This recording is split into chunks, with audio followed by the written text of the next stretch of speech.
for what he has. He says that the only way that we can solve our problem is to unite together among ourselves, among our own kind, clean ourselves up, rid ourselves of the evils that we've become addicted to here in this society, and try and... Off my dome, this is actually taught by the people who are ancestors of the Mayans in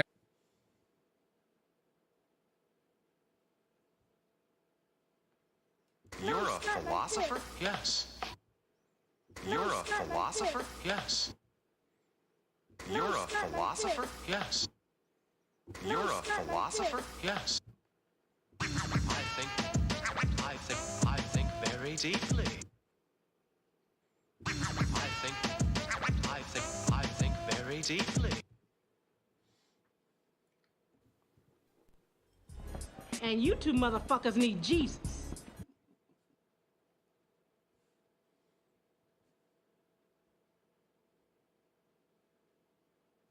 Yes, he destroy black boys. If you destroy him as a boy, he'll never become a man. Yes, he destroy black boys. If you destroy him as a boy, he'll never become a man. It's cool enough just being cool, like I am, chilling. It's cool enough just being cool, like I am, chilling.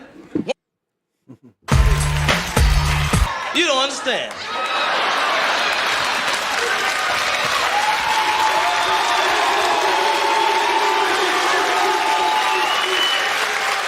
I ain't scared of you motherfuckers.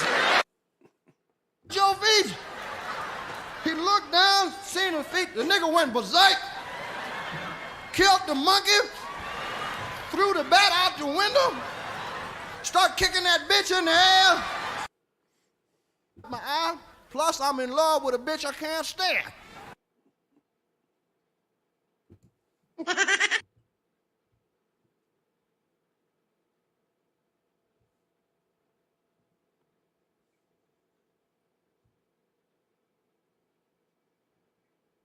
Your lines are still open.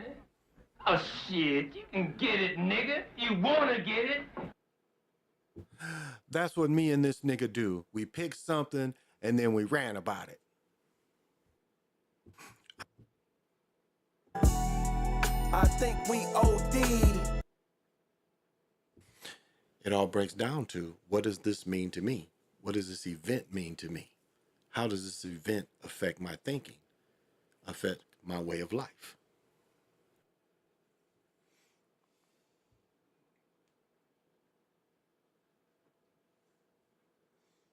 I'm legendary in this motherfucker. I just be shopping and shit, you know, drinking and shit, do a little smoking and shit.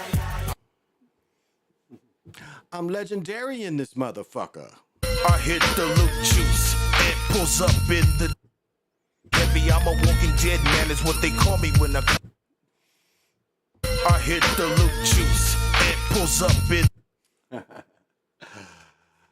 Shit's fun. All right, here we go.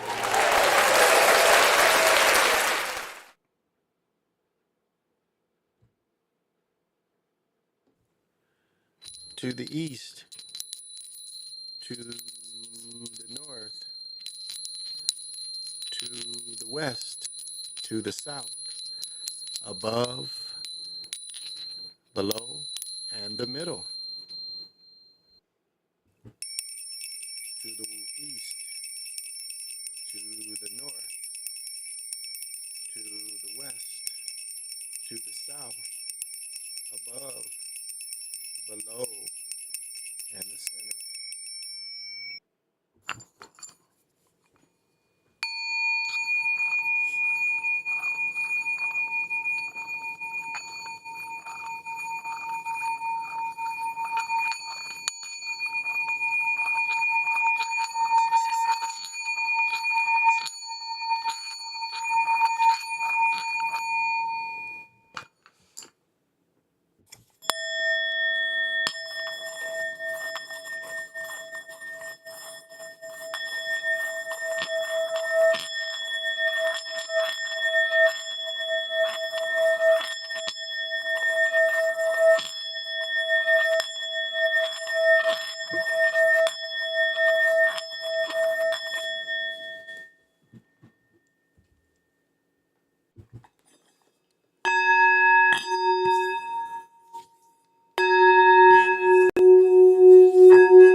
Greetings. This is Big Pontiac, and welcome to the Chocolate Mountain Show. I am the holder of the infinite sacred ball game that was created by the Hero Twins. And I am that one and only Galactic Daddy-O, welcoming each and every one of you to my galactic patio that reaches from Minnesota to the universe. And that must be my cue to come on in. And of course, we always mention what we are drinking. And we drink what we drink most nights when we come on.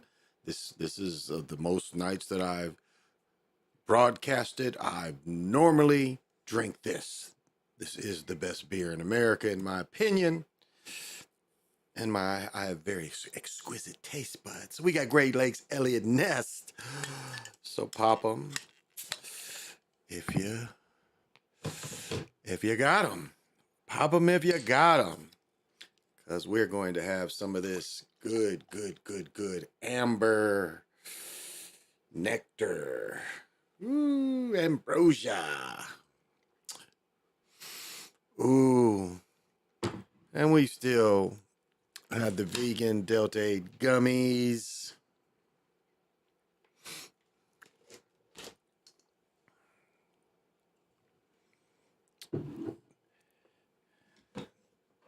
And of course, we are into concentrates. And we have the unicorn Luca.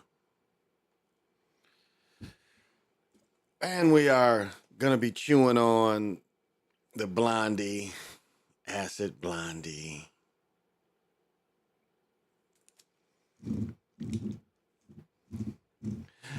So we saw a very poor effort tonight. We saw a very poor effort by, we saw a worse effort by the Celtics tonight than we saw the other night by the Lakers. The effort just didn't look like it was there.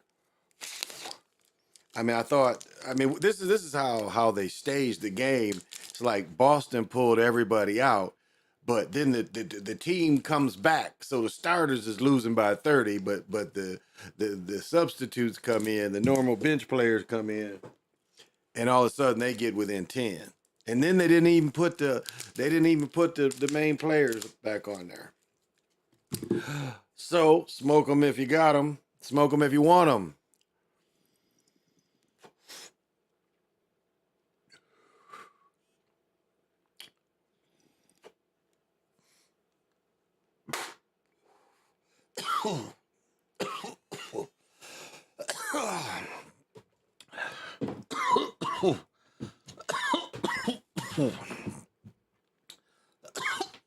Whoa.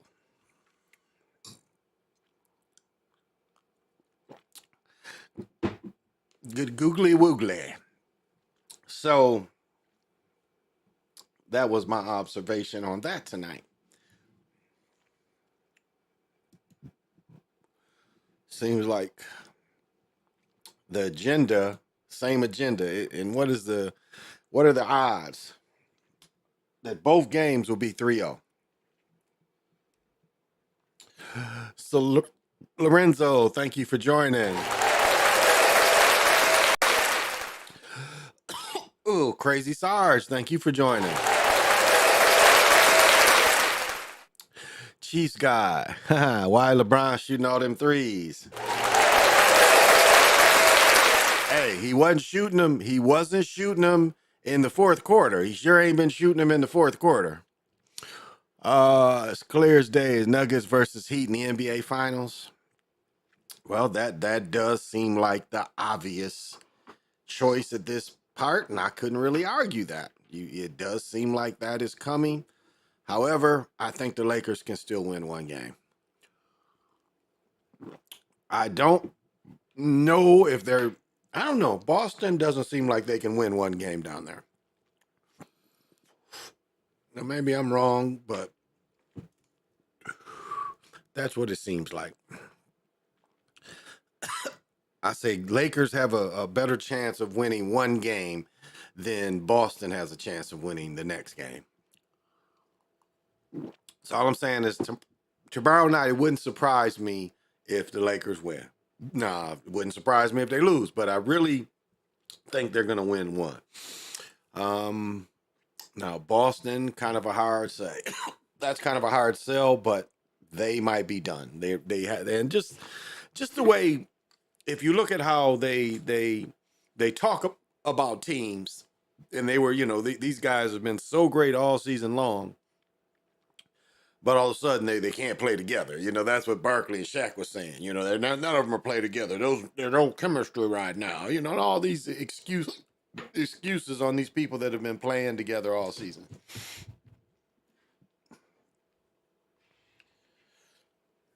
And where's Tatum's 50-point output at? Again, we don't see that.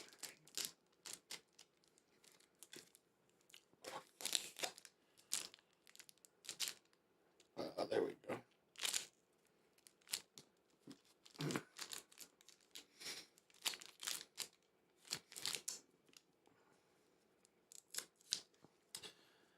So as a fan, it was just a disappointing lack of effort, and then pulling everybody, pulling everybody, and then mocking people by letting the team, on the bench players, they come back.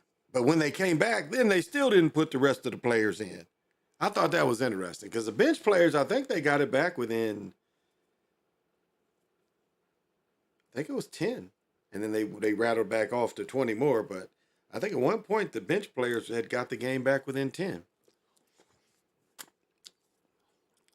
Ooh, nothing like the fresh taste of tobacco. Oh, PJ Allen. We know that you can. My bitches. You saying you can't control your bitches? What? We know you can control yours, and we definitely know you have. Got to have vision. I can see the Lakers win 2 games at best. That could be right. Lakers gonna come back? I think so. Yeah, Boston's bench was hooping.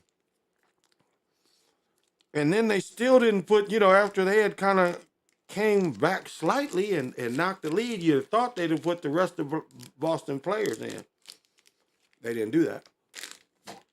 They just kind of like conceded it. That's kind of, it goes like that sometimes, but I just thought that was very, very odd that they conceded the game so easily.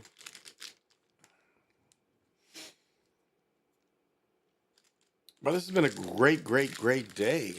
Gosh. Did go see, saw the fast and the whatever.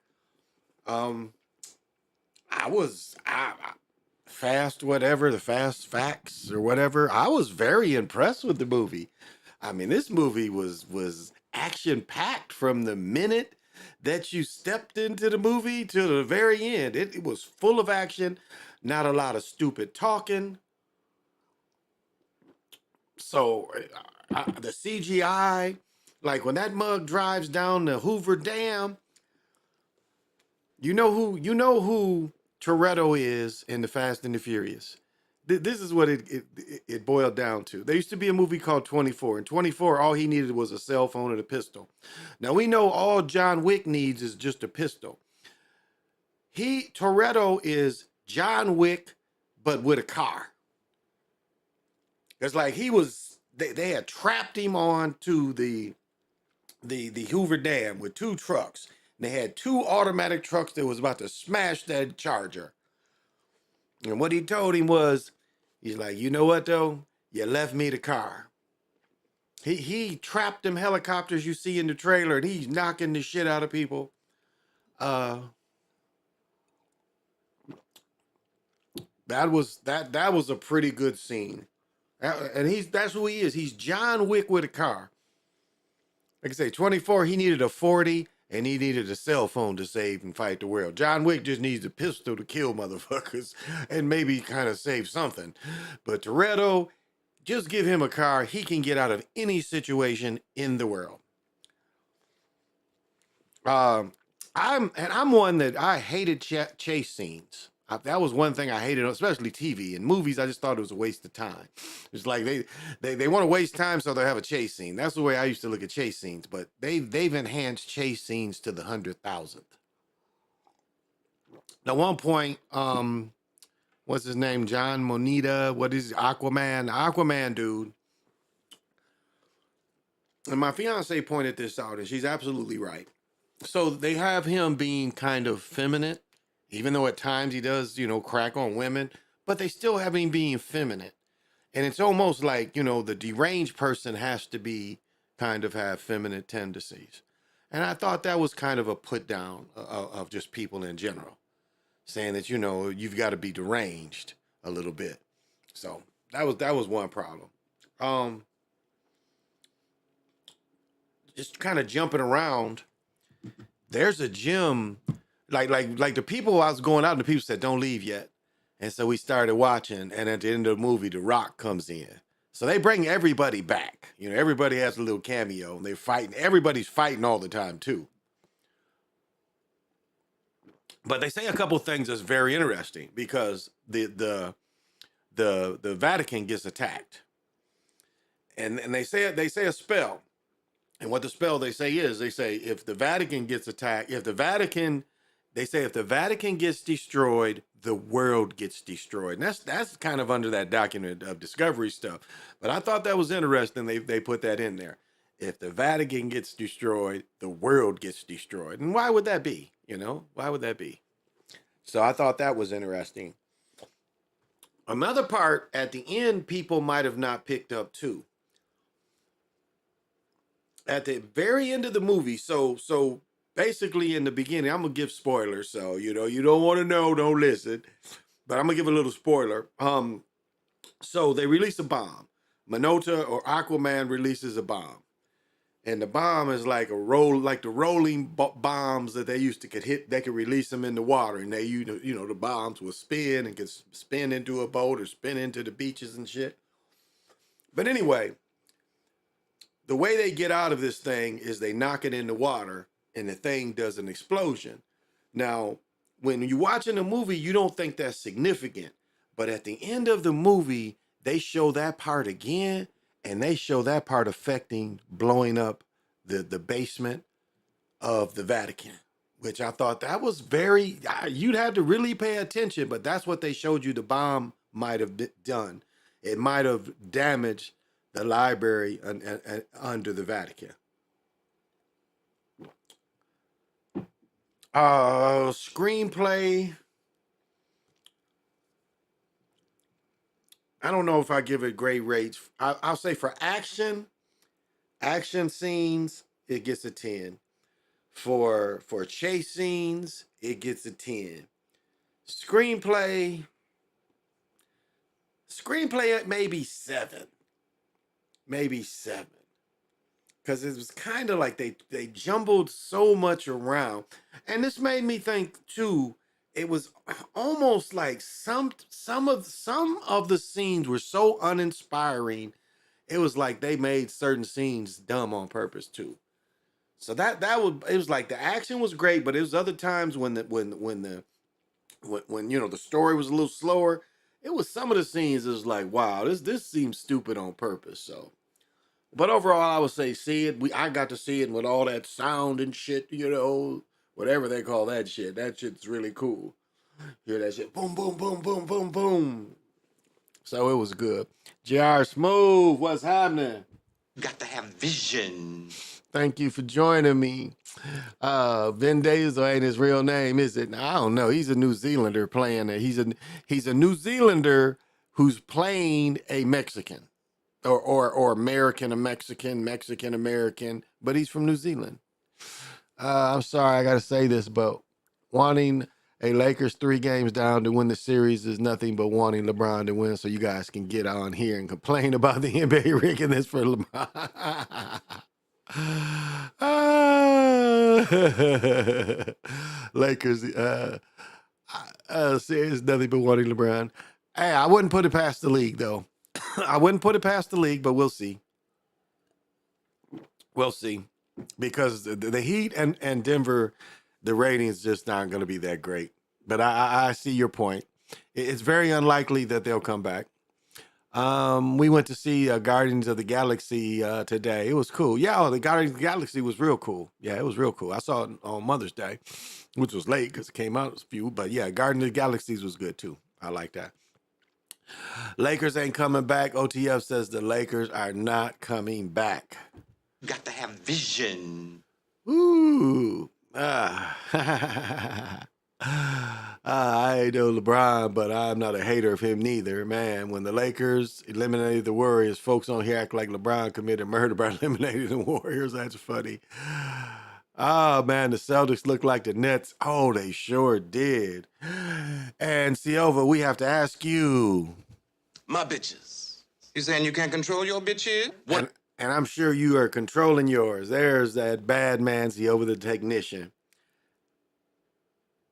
And, you know, you've inspired me, and I've said this before. You know, you said you have to learn a little skill, and kind of one of the little skill I'm slowly learning is how to sound edit. And, you know, I say that you have been my biggest motivator to try to learn how to do something else. And so, you know, I always got energy, positive energy to see and say about you.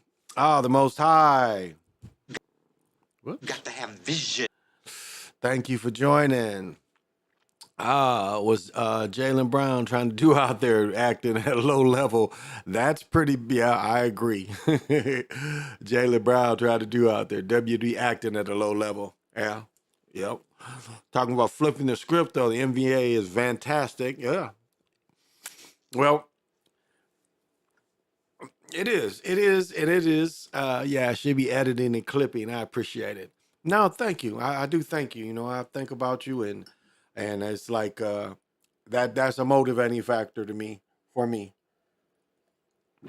And so it's kind of taught me something too. So yeah, that's all.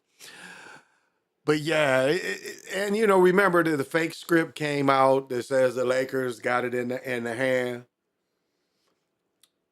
But I don't know. I still say if Lakers can win one game, we never know. So is that the script though? You know, because we're starting June 2nd, June 1st. Let me see. I think the NBA starts June 1st, June 2nd.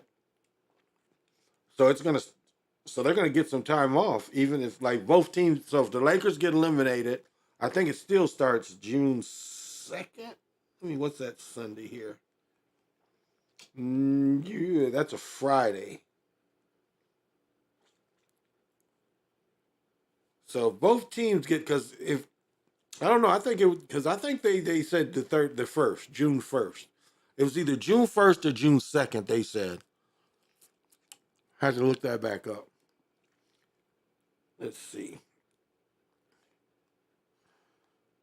I still got the schedule up. Had it. This it? Nope. Happened to the schedule.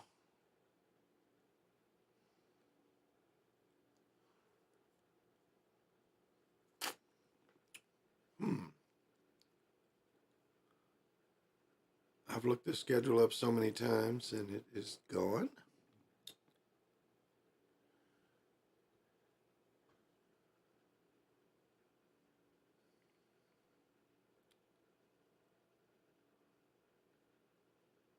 Huh. Well, I guess I can look it up again.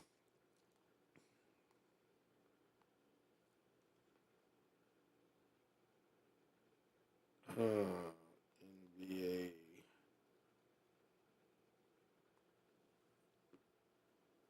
Yeah, this is, I just had this.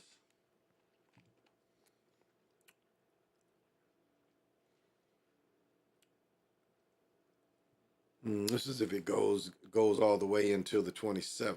Yeah, so, but if, so yeah, I think it's the 27th. What's this? So yeah, the game, yeah, they might still go to the first. I think it's the first or the second is what they was advertising. I think it was that Friday. Yeah, because that only would give them, like, if the series closes on the 24th, they're gonna give them almost that next week off because it's 4 games. Because according to this, it's supposed to be games up to the 27th. I think the game 7, if it would have went game 7, it would have been the 27th, 26th, 27th, I think. And then they would have started the June 1st or June 2nd is what I think is what they said. They've been advertising. So I don't know. Yeah, June 1st is on a Thursday. Exactly. Yep. June 1st is on a Thursday. I don't think they need to rig it for ratings, OG. I think they're already making a killing off the sports books. It's less obvious than rigging. It's an LA Celtics. No expected the playoffs to turn out like this. Well,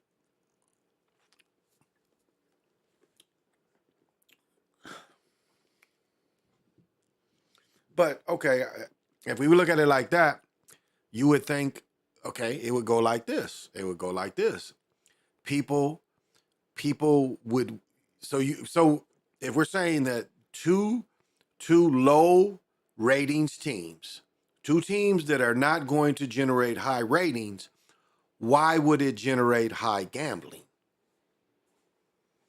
Now you have, of course, professional gamblers, but again, popularity goes with gambling also. And if you're giving people a product where it's a boring product, the final product everybody been waiting for is a boring product, you're going to lose gambling too, because you're not going to pull in the casual gambler. So I don't know. I don't know if that strategy is I quite agree with. That they're relying on it that much that it's going to satisfy. And we know, again, already they've made the money. This is extra money for everybody. Their playoffs and stuff is extra money for the league. Because think about like the regular season, if you look at revenue sharing, the revenue sharing is pretty much over for the general players that didn't make the playoffs. So everybody got paid already. So the league has already made a profit, and they're operating these playoffs as extra profit. Because again, I think the share is still, it's a favorable share now, the extra playoff games and advertising compared to what the players share. Because, every game you play in the playoffs, you get more money as you advance. Of course, you get more money. It's a bonus. So from that vantage point, the league has made money and a profit already. And the NBA is pretty good on helping the other teams get a profit. Even the teams not in big market. They're pretty good about that.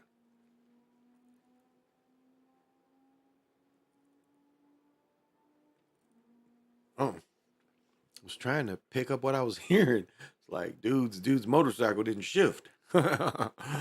Oh. Where we at? Lakers versus Heat bubbles. Oh yeah, the people weren't buying that bubble, the bubble championship and the bubble games. People weren't really watching that. I thought wrestling really was perfect for the quarantine era. Wrestling, their product was great. I thought their product was really great. And remember, back in the COVID section is when I did a video. I think it was on my other channel when they were. I called a Korean baseball game because that was who they let play first. And remember, in the Korean baseball, that people said that if a dude couldn't hit a curve, they wouldn't throw him the curve. And they pretty much told you how part of the fix is. It's like, if you want to let him get a hit, don't throw him a curve to get him out because he can't hit the curve. So, you're old school. The Lakers are losing the series. Everybody bet Lakers. None bet luck but me. I'm gonna make $3K off this series. Bet. AJ ruined them with the BL protest. Yes, exactly. NBA has yet to recover from that. I don't know because the market opened back up in China. So I don't know. I think the NBA is kind of shins, push some of that out. So I don't know. Hey, researcher, what's happening? Thank you for joining.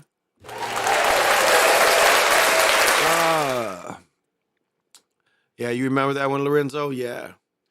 I remember that during the bubble. They supposedly went on strike. Oh, Okay, I had never heard that.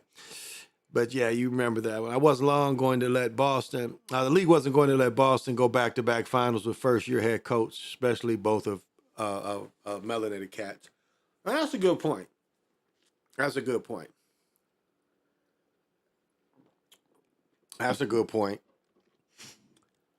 Because I thought, that might be why,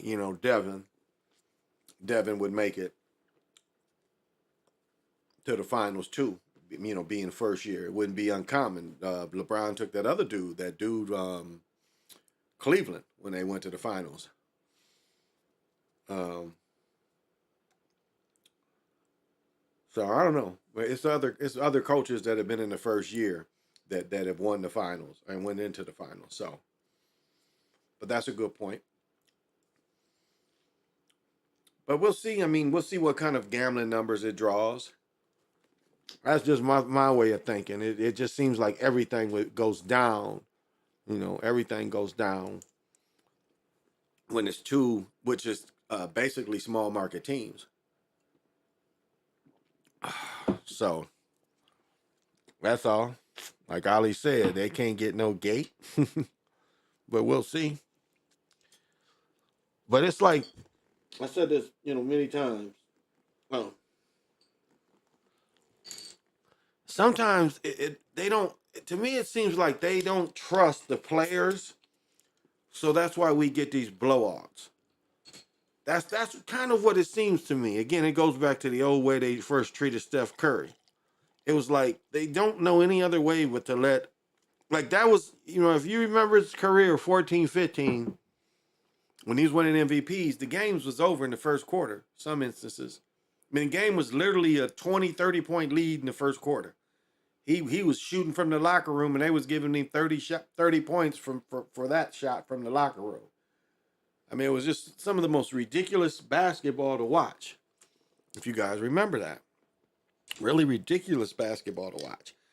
And we see that like time and time again because it seems like they don't trust the players enough for the games to be close. As I said before, when Aiden hit that tip, I really don't think, a few years ago when Aiden made a tip to win, I don't think he was supposed to make that. I really don't. And I've said this before, the way that Stephen A. Smith and then the other cat, Michael Wilbur, their reaction said the script, they went off script. That's what it looked to me. It wasn't in all of a super play. It looked like to me like they was like, wow, they went off script. And we're kind of surprised. That's what I read. But again, this is what they do. They've been doing this for 70 years. At least we can say close to 70 years. They've been working on this. Now the league is hand in hand with the gamblers. They're hand in hand with the gamblers. So it's the same product, but they ain't got to hide the gambling. That's all. Which was smart on the league's part. If it was my product, I would have wanted the same thing. So, the Aiden tip, he was definitely not supposed to make that. Yeah, Silva. That one, I didn't think. Yeah, that one, I didn't think he was supposed to make that either. I think that play went off. So that's why I say they don't seem to trust the players enough to make it a competitive game worth watching. Because you can beat a team and still, make the game competitive. But it seems like they don't trust the players sometimes enough to do that. So they go back to the old formula of making it a blowout. It's the easiest way to rough, and that's I mean, you can see the calls, it's not terribly, the calls ain't terribly, but you can see the kind of way they can mold it to one side. So, the last melanated coach to win was Tyrone Lue back in 2016, even though he was African. The Raptors owner won it in 2019. He was melanated. Yeah, Lorenzo, they did. Yep, they were.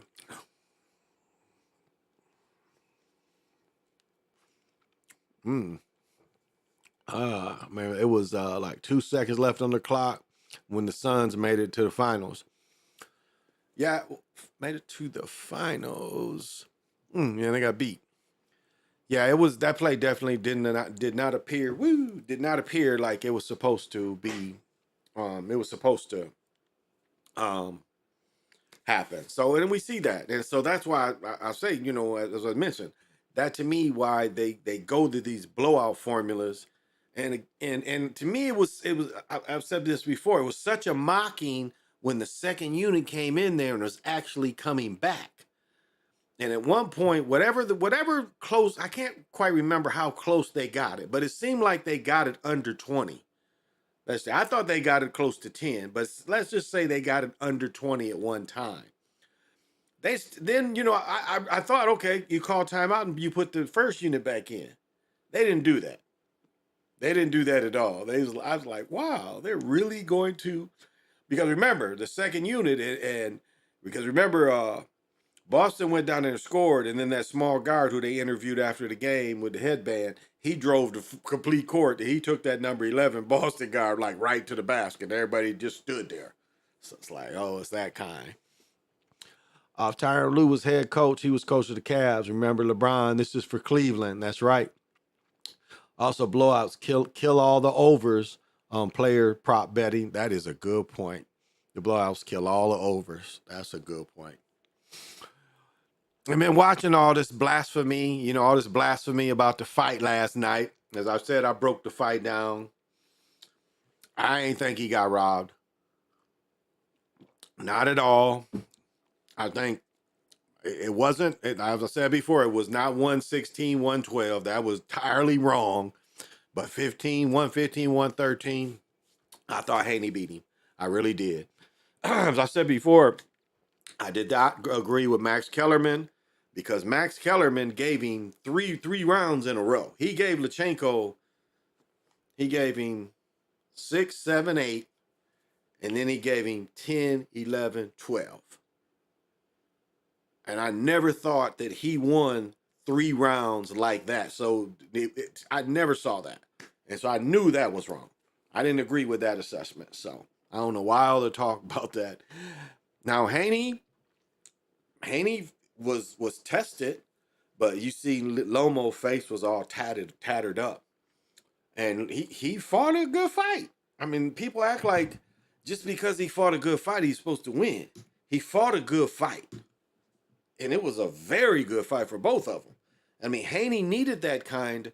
I mean, that for his people to put a fighter like that, put him in with that, I thought is brilliant. Because test him, get him used to going 12 rounds with somebody. Get him used to being hit hard in the 11th round and then coming back and you dominate the 12th round. Because one time, Haney got popped. I mean, he never figured out the straight left, the lead left. He was just getting hit with it. And he got hit with it once in the 11th round. It kind of put some shit on his mind. So, that's all. Also, it was a good fight. I didn't think Haney is ready for Tank. I like Loma, but I think he ain't ready for Tank either. And Loma got old. He got old. Let's be real. He kind of got old, and he got old in the time. And he was the guy that they really pushed. Like I said, he set a record for the quickest fights to titles. So they pushed Lomo from almost the very beginning. Oh, excuse me. They pushed him from, so he got a good run.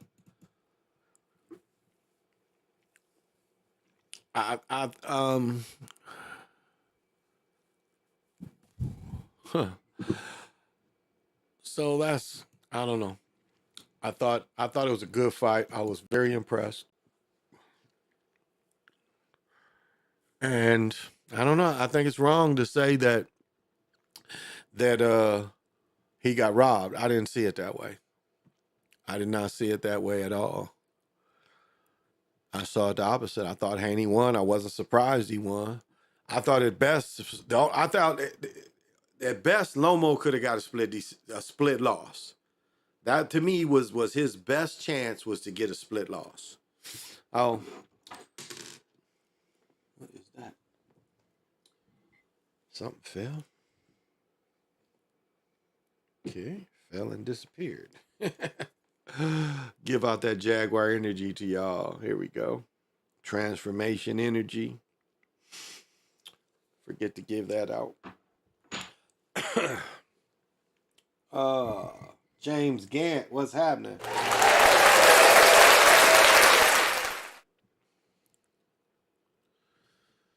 Oh. Well, it looks like up here in the Great White North, there's not a lot of crazy nonsense for a Sunday. Looks like it's just a regular Sunday up here. And I know that y'all don't want to know how to make dandelion wine.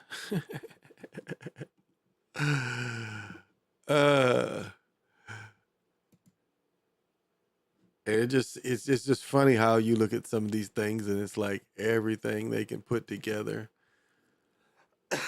turns out to be negative sometimes, and it's like yeah.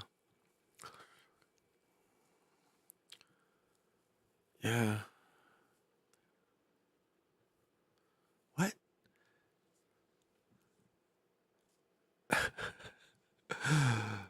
This seems like stupid. Okay, let's this seems like stupid, y'all. It seems kind of stupid, but I'm still gonna let it rock. Check this out. They come up with the stupidest stuff and think people want to hear about it. So y'all check this out. Hey, Frog and Sue, what's happening? I say you want some dandelion wine. Look, here we go. I don't even know. I'll let it rock. This is just, it's funny. I'm gonna let it rock.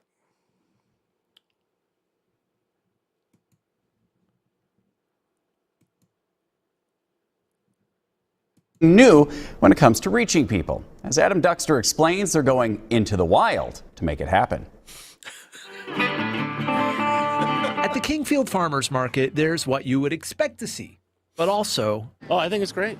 I just love it. Something you might not. It's definitely a good thing. We should be talking about it more and more. And they're talking about the couch in the room. We just kind of like to live authentic, all are welcome, and just kind of approach everything with curiosity and just meet people where they're at. Erin Pash is the founder and CEO of Ellie Mental Health. She says, while they've seen conversations about therapy and getting help become more common, there's still barriers, which is why they didn't just bring the couch, but also counselors and more resources. Whether it's stigma, preventing them from feeling like they can ask for help, maybe it's miseducation. They don't know what it means.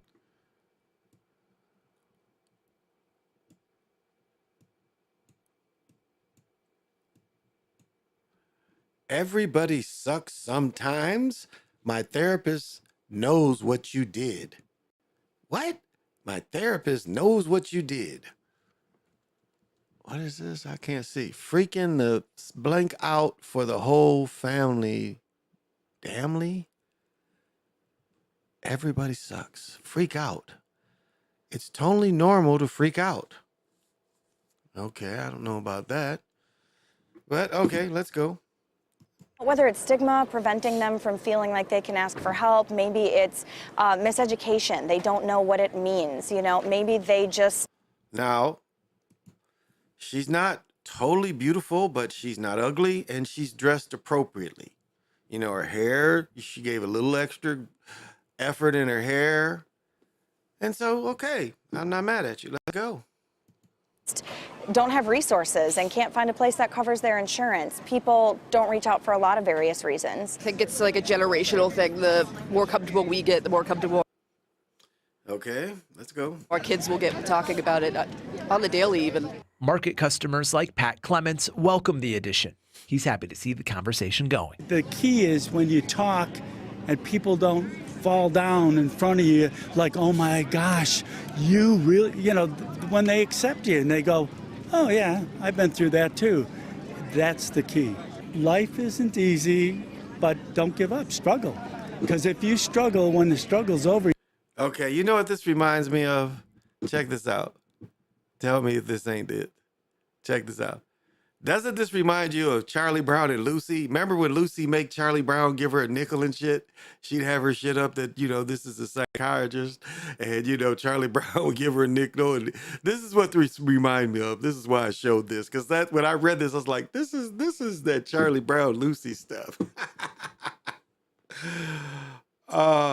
Charlie Brown and Lucy, y'all. Charlie Brown and Lucy. That's what it reminded me of. Oh, somebody said they wanted to know about dandelion wine. Well, let's know about it. Get the skills and these people up here, they the Great White North, they have it up here. They try to tell you how to get it. So don't kill your dandelions. Go pick them and make you some dandelion wine.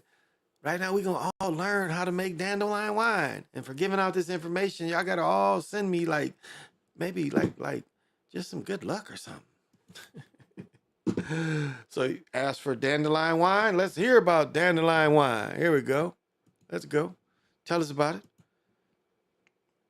In full bloom. While many people consider them to be a pesky weed, Urban Forge Winery and Cider House sees them as an opportunity for a tasty drink. WCCO's Kirsten Mitchell shows us the art of making dandelion wine.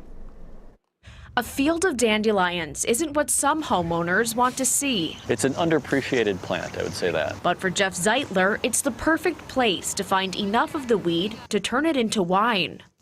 Zeitler and his family forage this field every year. You hold the base of the dandelion, right here, and then I like to grab the center stuff and twist it a little bit to get most of it out. In a typical year, we'll harvest about 10 to 15 gallons of pure dandelion fluff like that. They use the flowers to make wine at Urban Forge Winery and Cider House. Zeitler and his wife opened it 7 years ago. Kind of learned some recipes from others, created some recipes of my own, and realized that you can make wine out of almost anything that contains sugar. They forage around the Twin Cities all summer long, finding use for fruit that would otherwise go to waste. There are apple trees, cherry trees, pear trees, all over the Twin Cities, mostly in people's yards. Most people with those trees are thrilled to have somebody take an interest and want to pick that fruit. I really like how my dad comes up with a lot of creative ways to forage all of these different things for his winery. Once they're done, it's back to the winery on Lake Street. All right. Those yellow moist petals are what we're going to take. We're going to put them right there in the hot water and cook them down until we get sort of a dandelion tea. Then they get a second wash and head to the fermentation tank. Never have enough dandelions. It really tastes very floral and nectary. Most people are really curious about it and they want to try it at least once. And so we did. Cheers. I ain't that damn curious. From Minnesota. In Minneapolis, Kirsten Mitchell, WCCO News. So you see, you can make honey wine. He said anything sweet you can make wine out of. You can make some honey wine. See, aren't you glad you checked in tonight and you got to see how to make dandelion wine? Anthony, thank you for joining.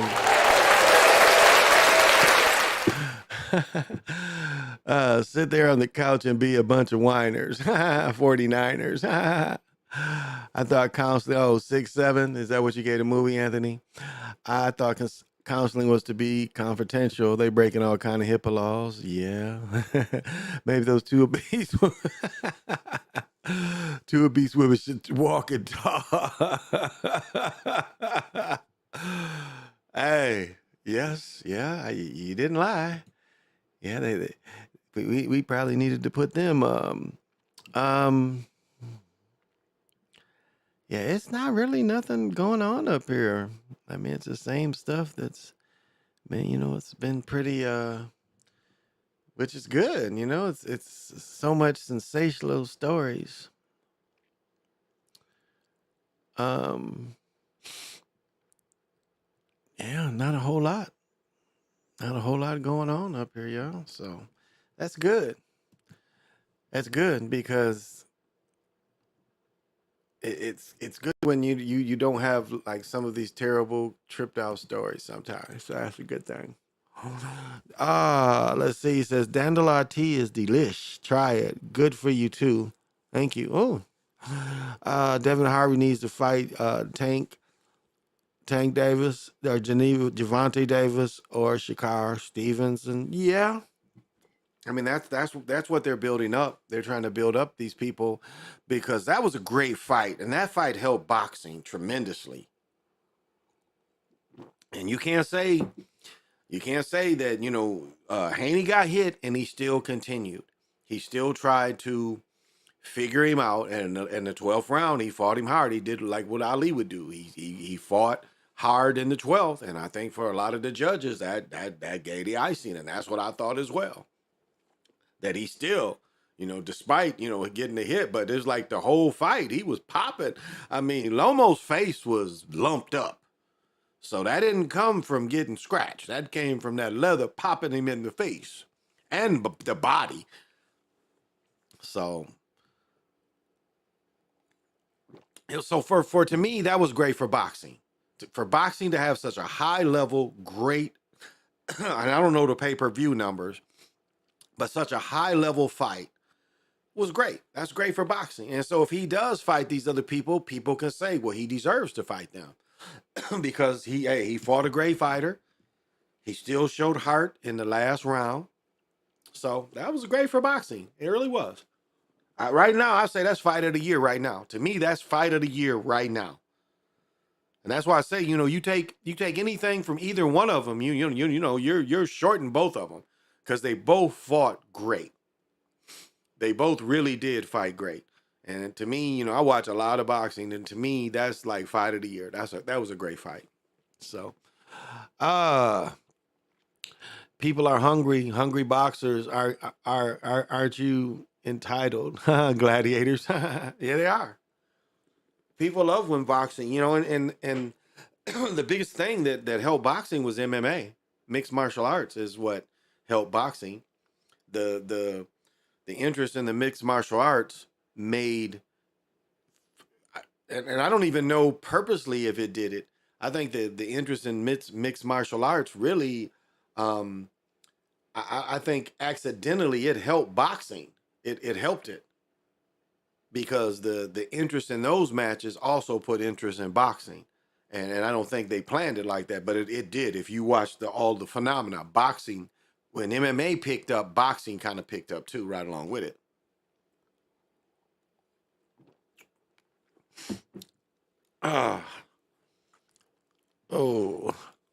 Wasn't better than Tank last night. Wasn't better than Tank.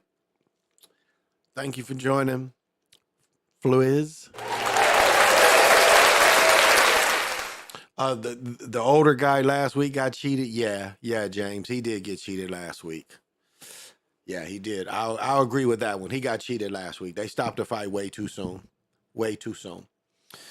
Wasn't better than Tank, no, but still good. And I like the way he told his dad. His dad's like, "You win in the fight, so don't worry." And he's like, "Quit telling me that." And the dad said, this was what was cool. He's like, the dad's like, "Look, he just one and done." Like he was like, he's hitting me more than once at a time. And I thought that was real. He was obsessing the situation. But Lobo was just shit. That lead left was popping him. So it was a good fight. Much better fight than the damn game today. Today we celebrated my fiance's mother because she's been kind of under the weather a little bit. So we celebrated her birthday or Mother's Day for her. Yeah. So, and then we went to the movies. And I picked up my daughter because she said she wanted to go yesterday, but my fiance wasn't really feeling well. And so, today she went and she had a ball. She killed a slushie and some popcorn. We killed a big bucket of popcorn. So she liked the movie. And then I'm taking her to see, I'm with Super Sly. I am taking my daughter. I asked her, "Do you want to see The Little Mermaid?" And she does. So she is going to see The Little Mermaid in IMAX, Dolby, triple, whatever it's called sound. You can believe it. And if it comes in 3D glasses, I will be there with my daughter. Brother Sean, what is happening?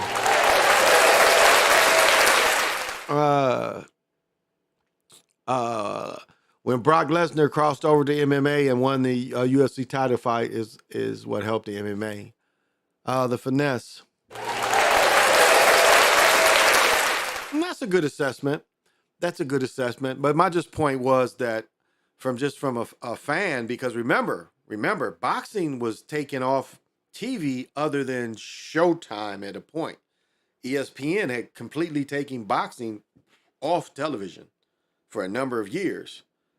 And it became, I think Andrew Toney is the one that really gave the black eye to ESPN boxing. Because it was one boxer in the 80s says, I ain't got to do no more ESPN fights. And that kind of gave a black eye to ESPN boxing, not realizing they was giving a lot of guys chances to be on TV. Because what, like he was saying, is, the most money, remember, the most money used to be on being on HBO, and then it moved to Showtime. So,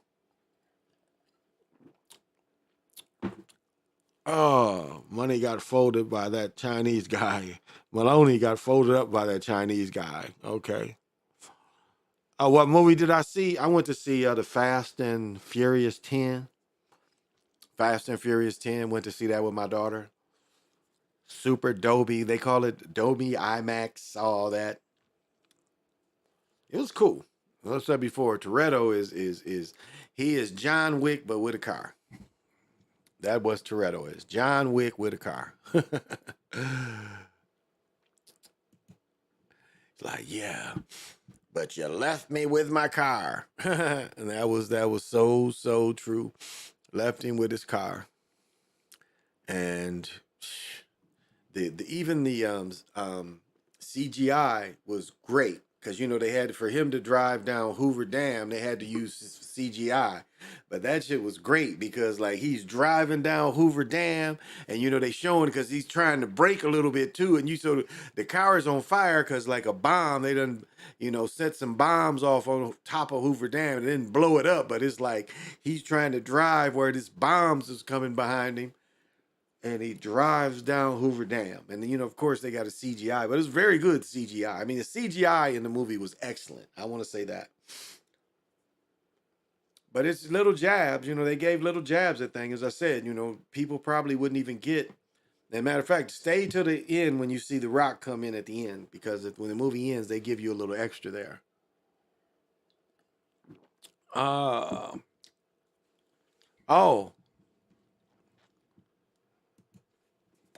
What did you say? What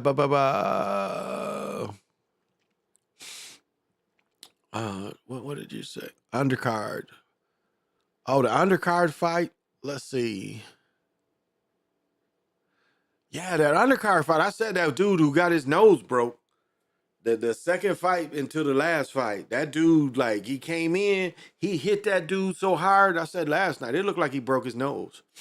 That fight before the final fight, before the title fight, that 10, the top contenders, the 10 round, he hit that dude head, and then he hit the dude. It looked like the hit looked like it broke dude's nose.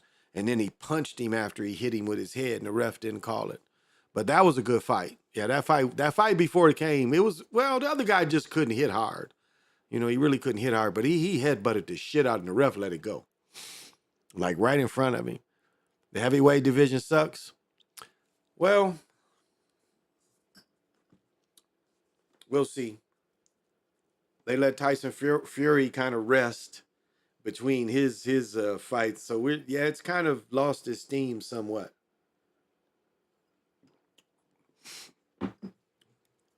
And what, the big dude, the dude from Alabama, he got arrested again or something with a gun somewhere? So, I don't know. These people, I don't know, y'all. These people, it's one thing to be in a video with a gun, which you ain't breaking no laws. But when you're trying to take it places where there's ways to take guns and all of a sudden you get caught with them, I mean, that's something else too. So, that's a different kind of responsibility. You got to have more of a responsibility than to let something like that happen. Oh.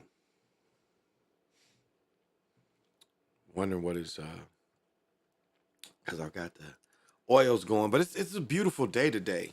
It's a beautiful day. My brother-in-law is getting his pool put in the next couple of days, so it's gonna be really cool. So I told him, if he needs any help doing anything, but he got the people coming in, and then the fence people, they'll lay the foundation for the pool, then they'll let that sit, then they come down and pour it, and you throw that fence around it, and, get the chemicals and shit, and they get in the kind of, the kind of tarp where you can, you can actually stand on it. So it's like automatically at the end of the day, you just, at the end of the day. But at the end of the day, of course, this is at the end, you hit the button and then you can walk on it. It's the kind that, you won't sink. It ain't, it's a solid top that you go on. Not solid, but solid enough to hold weight. So it is cool.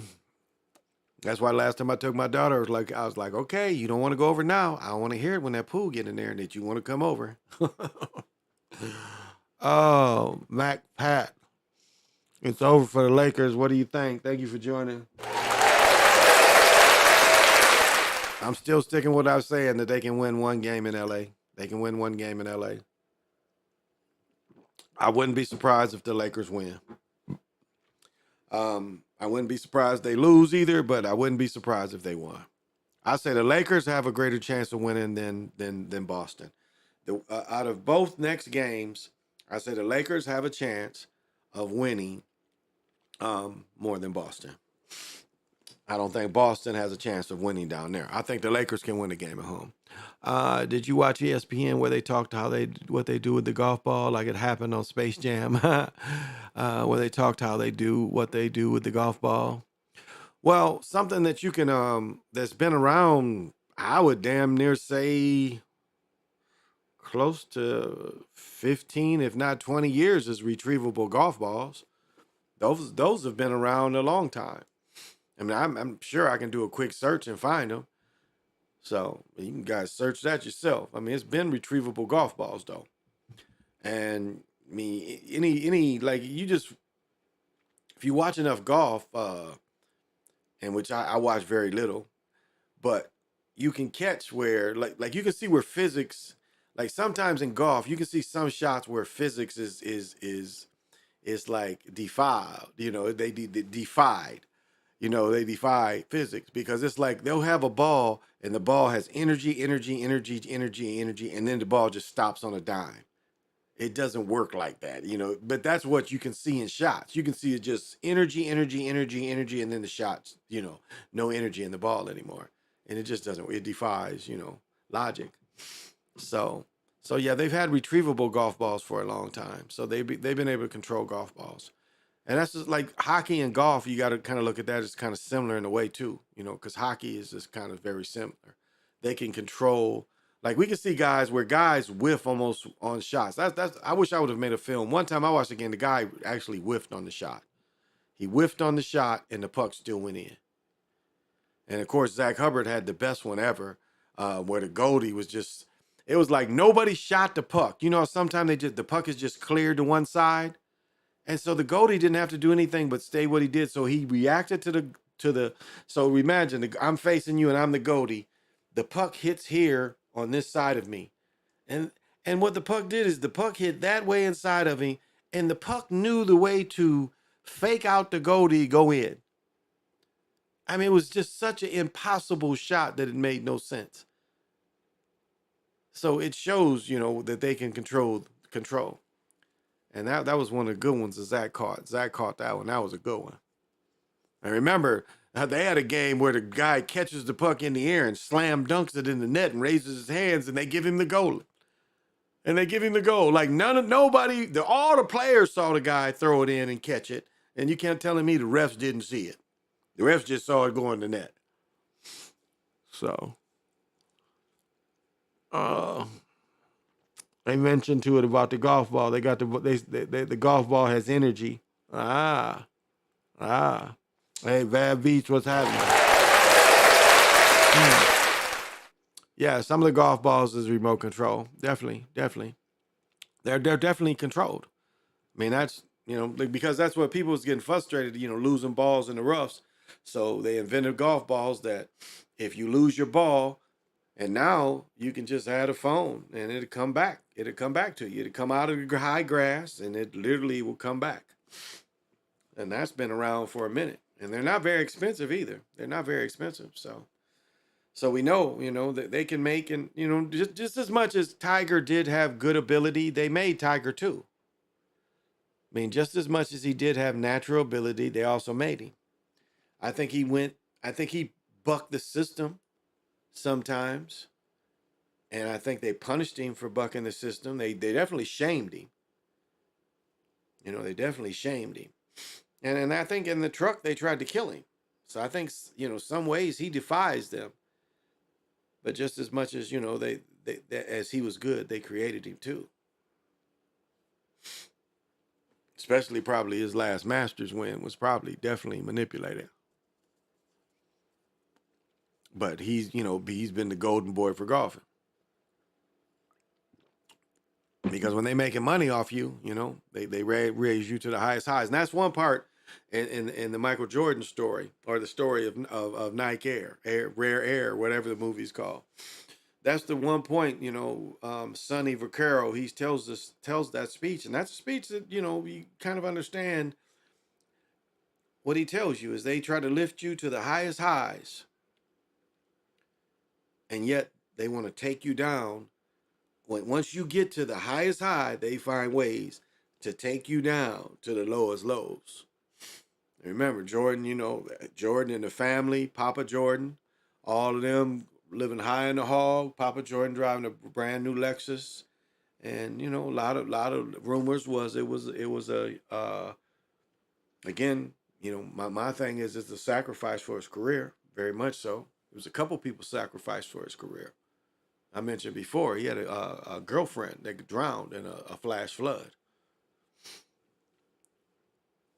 So it's 2 or 3 cats. And we see this, I told the story of Magic Johnson. It was a dude that appeared sacrificed in high school for Magic. But Jordan dad, he gets killed. And so they show that when Sonny's making this. But you can see a lot of people, how they do it. Jonathan Majors is going through it right now. How they just everything. You just the hottest thing. Everything. You in everything. And then they want to bring you back down. Shame you. But when you're at the highest high, you are just so in demand. I mean, you're so in demand that you're in everything for almost 6 months. Almost a year, you're in everything. You get several offers, not just a couple, you get several.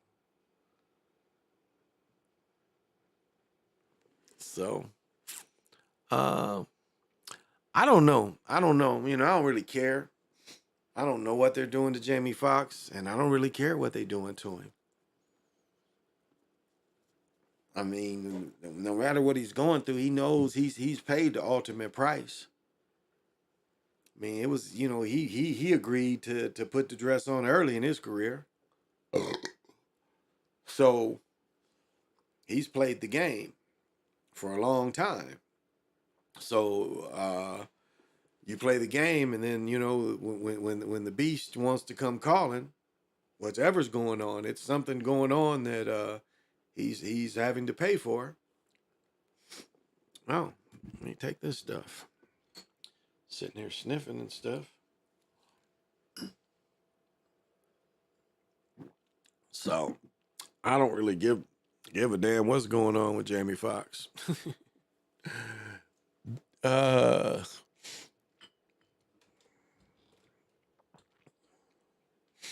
Because Jamie Foxx sure enough don't give a damn about me. If I was sick and I wasn't, in any kind of shape. So I'm worried about me. Once upon a time about me. And I ain't have a whole lot. I'm a little tired. Let me see. Okay, I'm going to go a little longer. I'm a little tired tonight, so I'm going to get some rest. I didn't feel like I got any deep sleep last night for sure.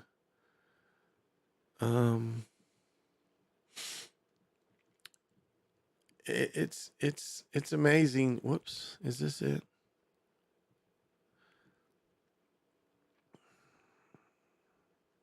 Oh, this is interesting. I didn't know this. Check this out. This is a problem up here. And maybe this applies to some of y'all.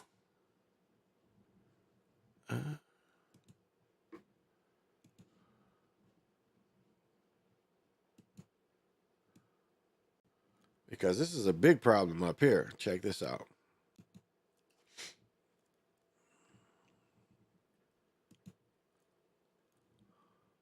Apply for money from a $200 million settlement. The automakers agreed to settle a class action lawsuit. Our Jennifer Merrily found out what this means for your wallet. Drivers who have gone through the agony of having a Kia or Hyundai stolen are finally getting some relief. It might as well be Christmas for me today. Hayden Griswold and his partner have a Kia and a Hyundai. The Kia has been stolen twice, and he estimates they've paid for 10 smashed windows, out of pocket costing them roughly $6,000 in less than a year. I could almost cry thinking about it, honest to goodness. It's been the single hardest stressor in our life. So here's who's eligible to apply for financial relief or repair. People who bought or leased a 2011 to 2022 Kia or Hyundai in the U.S. made without an engine immobilizer. If eligible, here's the assistance we've learned is available. $145 million of the $200 million settlement will go directly to drivers. Most will go to people who had their cars stolen. It will also cover software upgrades to make those vehicles harder to steal. Plus, out-of-pocket costs related to things like damages, personal property, towing, and alternate transportation. The immediate relief would be immeasurable. Money coming in as quickly as possible, or even more importantly, the software solution, that peace of mind, because we just paid that car off. Griswold says after months of barely scraping by, having hope certainly helps. Oh, it's a tremendous relief. In Minneapolis, Jennifer Merrily, WCCO News. Oh, we're told the settlement websites will be live soon. Of course, we'll be sure to pass that. Well, if any of you had a Hyundai, and we have one relative that has one and has never been stolen. She don't drive a lot, but I think her car is a 12 or 13. So, yeah. So, and what is it? Oh, okay. It's the same thing. So, if you're affected, if you bought one of those type of cars, and like people don't realize, and I mentioned this before, it's like you're socially engineered the type of cars you drive, given where you live. Because where you live, they target, like they give car franchises to certain places, and the certain places are giving a little leeway sometimes in getting the bank loans for people. And so they really target areas where people will drive a certain kind of car because the banks are a little more lenient, helping people get into these situations to get these vehicles. So, I mean, so you're in some ways social engineered by what you drive. And if you've ever I rented back in 15, I rented a Hyundai, and I was like, wow, this is some of the worst quality of any car I've ever been in. And again, I come have a background in the automobile business, car making business. And I was just like, wow, this car is just super cheap. We rented one. And it was just, so if that affects you,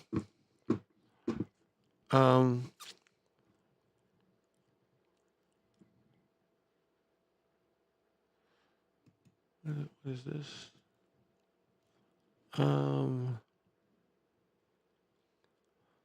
See if this is, probably is. But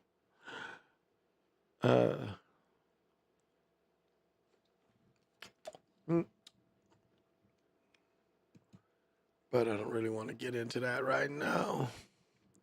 That can be for another day. Jacksonville woman becomes victim of Hyundai car thefts. I mean, a bunch of them been stolen. I could go shoot. It looks like it's 30, 40. So, but it's good, when you don't have to report any murders or, nothing like that. It's just a soft news day. That's kind of good up here, where it's not a lot of horrible things to report on or horrible things to listen to. Where we at? Oh, where we at? Did you know that Kroenke Sports and Entertainment could win 3 championships in 3 different sports? I did not know that. Entertainment could win 3 championships in 3 years in 3 different sports. Wow. Wow, I did not know that. Yeah, Hyundais get stolen left and right here in Philadelphia in the suburbs. That and catalytic converters. And now they're trying to put because they don't put VINs on catalytic converters, which is interesting because they put VINs. Your VIN is almost on most of your cars. As I said, that was the original carjackings, was to sell, break the cars down into parts. People would cut the cars up. You steal the car, you jack the car, take it somewhere, and they part it out for you. And you getting, the car might not only be worth a couple thousand, but you might get 5,000-6,000 because of the amount of parts that's on the car. So that's what carjacking. It wasn't, to New Jersey Drive, wasn't that? Dudes just joyriding. That's what it is now. Now that's like they still in these Hondas. They just hot wired under. You just hot wire there, and that's what we seeing again. That kind of hot wired. Oh, I'm off. No, I guess I'm back on. Oh yeah, Kia and the Hondas. No, I am okay.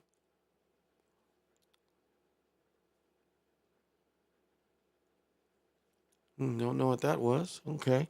Kia and Hyundais without mobilizers identified by keyed ignitions are prime targets. Owner will, with push button starts don't worry as much as the vehicles came standard. Good point. Take it to Chop Shop, New Jersey Drive episode, GTA culture, New York, New Jersey. Yeah. Yeah, they was clowns, whereas, and that's something I don't understand about Al Prophet. He doesn't talk about that part of YBI. Because some of the YBI, like my cousin that was in YBI, that was his thing. That was his thing. They was, now saying he didn't do any other kind of hustling, but that was part of the hustling. That's where it started. Carjacking started in Detroit. And that's why it was started. It started because dudes was getting that bread for getting them cars chopped up.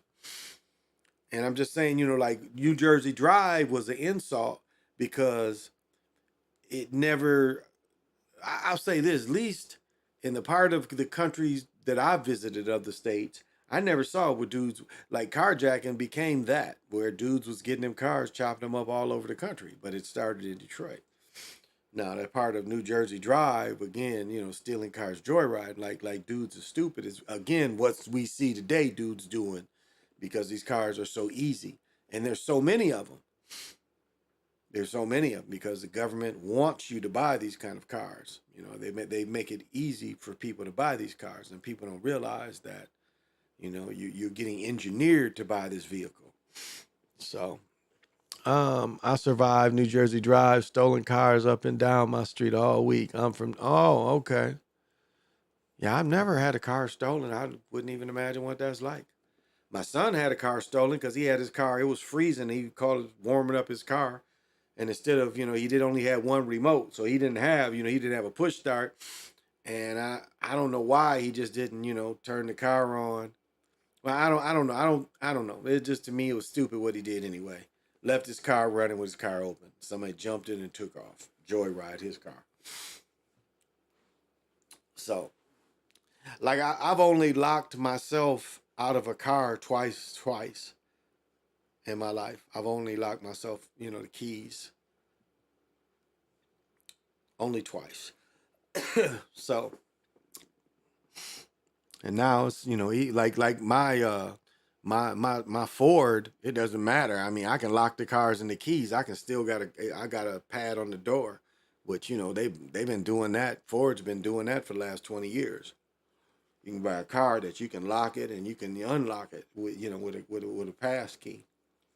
So my Lincoln was a 90 and it had that. So I've been able to do that with cars for a long time. So you never really could lock your keys in the car because you could always get into it. And that's not a bad little thing to have.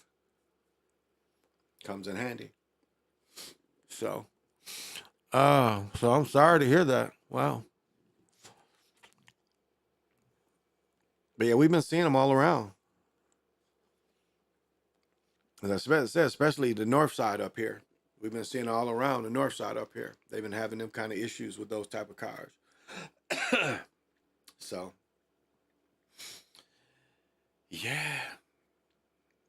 But that's, that's something to think about. Were you engineered to buy the type of car you end up buying? Did you have the idea of one type of car and were you engineered into buying another type of car? Because sometimes that can happen too. So, I don't have a lot to say tonight. I really don't. I think I broke down the movie as much as I could break it down. It's an exciting movie. I guarantee. I would not what guarantee, but I would I would give it a 10 out of 10. Basically, it's a good movie. So I would recommend. That's the word I was looking for. I recommend going to see it. I grew up in the naughty by nature, Queen Latifah, Whitney Houston, and Shaq. Interesting times being 18 in the 90s. I was in my 30s in the 90s, so I was still a fairly young man. And yeah, all the struggles and stuff of watching, part of the culture being destroyed and people being forced into, illegal activities because lack of opportunities. So that was a lot of the 90s too. Lack of opportunity. And it was like such an insult because the factories that had once paid, a great living wage, all of a sudden the factories was like, we ain't got to pay you nothing. And that forced a lot of people to do illegal activities because again, they you can't, here I am busting my butt trying to be legally and I'm not getting things met. And that's a decision that a lot of people had to make. And there's a lot of ways, to hustle. As I've said many times, my main hustle became, getting cars fixed, especially brakes, and refereeing. Like I say, I replaced selling drugs with refereeing. Safer. And it kept me in shape. It kept me in shape.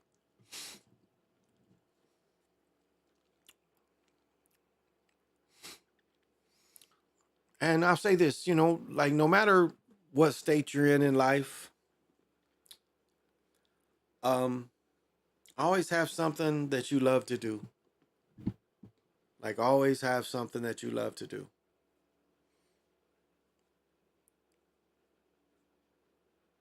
Because it might help you through your toughest time because you have that in your life.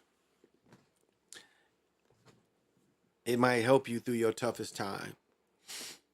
As I said, some of my dark days, no matter how the relationships was going, I always had hooping or reffing, but hooping specifically, and as I say, I call it, being on the sacred ball field. It was always my solace. It was always, where the grief, the pressure could come off. It was always a place where, whatever was I needed healing, it healed. So, a lot of my hood, we was just knuckleheads. Well, late 80s, I'm 50. Okay, yeah.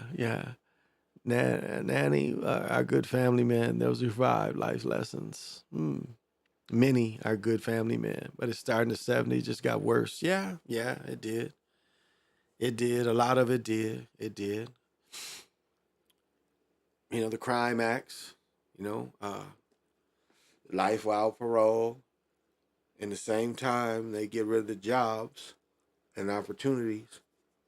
And it's the same with addiction. Crack was a thing where people weren't even functional anymore.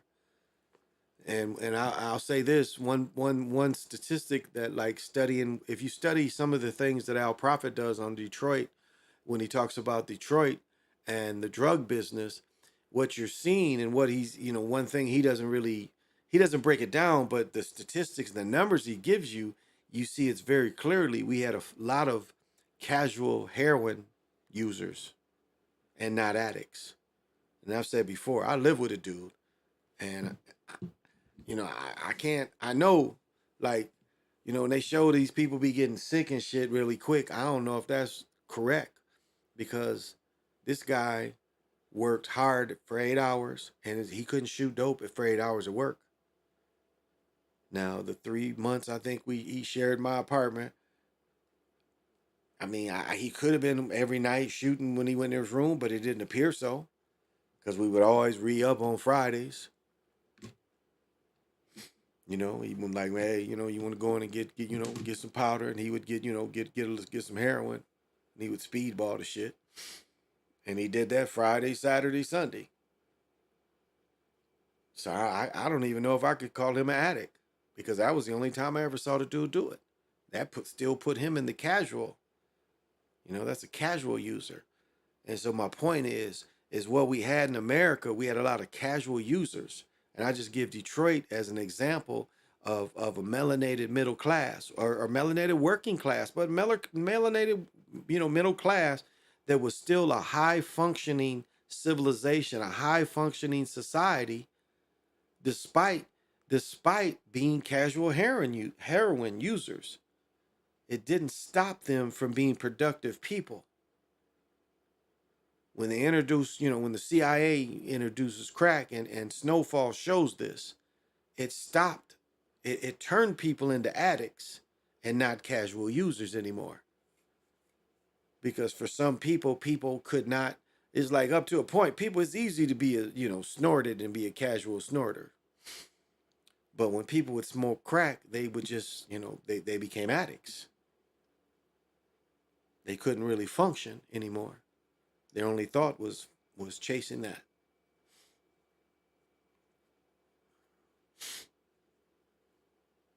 So, we call them functioning drug addicts. But an addict is a person, see, this is the difference. An addict is a person that can't help but do, that's what I was just mentioning with crack. They see, you no longer had people that were just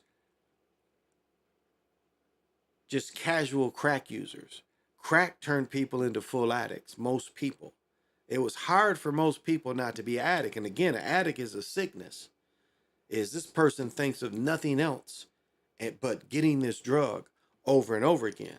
That is what an addict is. An addict does nothing but try to get his drug. And this is what is as cheap as crack was, it turned people into addicts. And again, we're talking about a very cheap drug that as little as as little as you could buy $10 or $20 at a time. It's very common.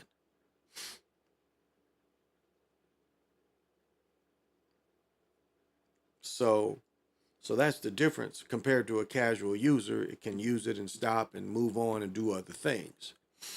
So, the end game for us was the 80s was crack hit the urban communities and the warehouses got shut down. Reaganomics was a mug. Well, Reagan killed the unions too. You got to remember that. And Reagan with the Bushes was allowing these companies to, leave the North and go to these non-union places. Where, Trump was saying, if you leave America, that we gonna tax you heavy when you try to sell your stuff. If you go from a non-union, you leave a union state to go to a non-union state to try to save money on labor, we gonna tax you for that. And that's not what was done. But that's the right idea. But that wasn't what was done. They allowed them to leave these states. And as I said before, America has a very short mind, because the reality is what won World War II was Chicago, Cleveland, and Gary. Melanated people in these areas, again, Gary was a steel capital. The Midwest is what won World War II, hands down. We were the most productive people in America, was the Midwest. And for them to shit on the Midwest and destroy these cities that helped them push their agenda, I mean, that's Uncle Sam's curse. They should be cursed for this. The very people should have been, And see, this is what they'll try to say is, okay, well, we let you celebrate in the 50s and 60s and 70s. It's like the argument with Kellogg's. We let 4 generations make pretty good generational wealth. But when it came to that 5th generation, we left because we didn't want to pay the union money. And Reagan allowed this. Now, do you look at it as saying those 4 generations lived well? Is that one way we look at it? That the 4 generations lived well and it had to end somewhere? Well, it doesn't have to end if the company is still selling things. And the company was allowed to leave these union states to go to these non-union states. If you understand. So, El Dragon, what's happening? Nowadays, heroin is H-bomb in the suburbs. Judge walking up and finding their, well, it's fentanyl too, though. And which I still don't understand, fentanyl. I still don't understand how, fentanyl is, I still don't see how fentanyl, I don't know, it's a cut.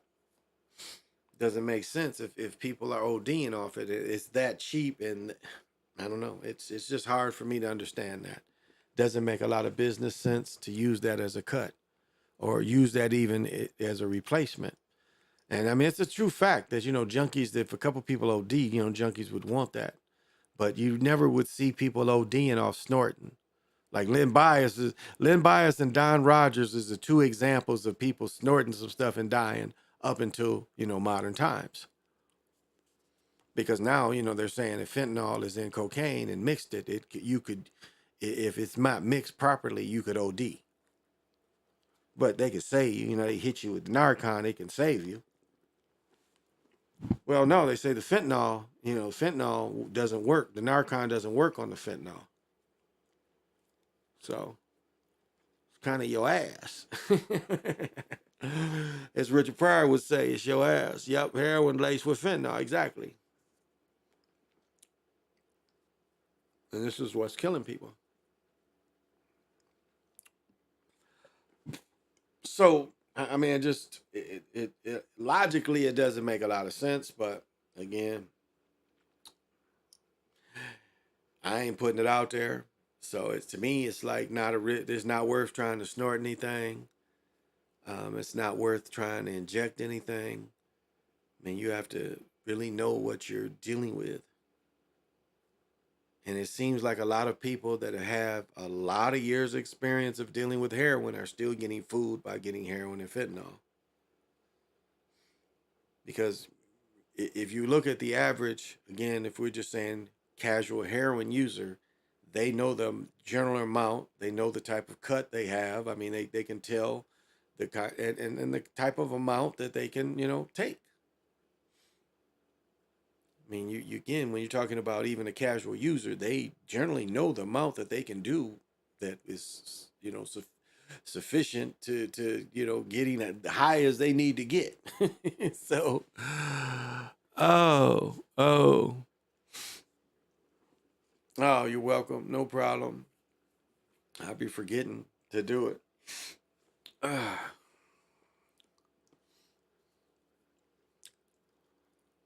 So that's all. Well, what time is it? Yeah, I can't stay up too late tonight. But I just want to come on, get a little rest. I didn't get much rest last night, so I've chopped it up and broke down the 2 things I really had. Didn't have much more than that, so I'm gonna call it an early night tonight. And I thank you guys. I will be on again tomorrow night to break down the Lakers' victory. To break down the Lakers' victory. You've heard it here on the Chocolate Mountain Show. The Lakers should win tomorrow. But if they don't, we won't be surprised. We won't be surprised. As I've said, I'm going to stick with this. We are definitely going to see Again, if it turns out to be heat in Denver, it's going to be interesting to see the amount of money gambled, and it's going to be interesting to see the ratings. Because again, they are not going to make any merchandising on the Heat or Denver. I mean, their jerseys are just not appealing. They're not appealing. So we'll see if that's what they've put together. We'll see. Yeah. But yeah, I don't have nothing much to say tonight. I'm sorry. Shit, bro, I'm trying to make me some money. That's all. So thank y'all. Give positive energy for the week out. Give positive energy for the week out. And like divinations, the cards and everything is just motivation. That's all it is. It's just motivation. Because every day it's like there's magic in every day and every hour. That's part of what's giving the divination. That's why the Mayan way of doing this, that this energy is over this day. And the kind of way in the Solomon's Key is broke down is saying, okay, yeah, there is one energy over the day, but we're going to chop it up and say, there's a certain energy that will work. Again, when we're talking about correspondence, there's a certain energy we can work with every hour to make our correspondence easier. So if we chop it down like that and say it's because again, what the way the Mayan do it, they say, okay, you got one, the day is the god, and then it's the night god. It's a separate night god. So you've got a god in the day. So the way the Mayan break it down, there's only two gods. You've got the god of the day, and then you've got a night god. And where, Solomon's Keys, they break it down and say, well, every hour. So if you want correspondence, you reach out to whose hour you're trying to do something in. And correspondence, again, is just communicating.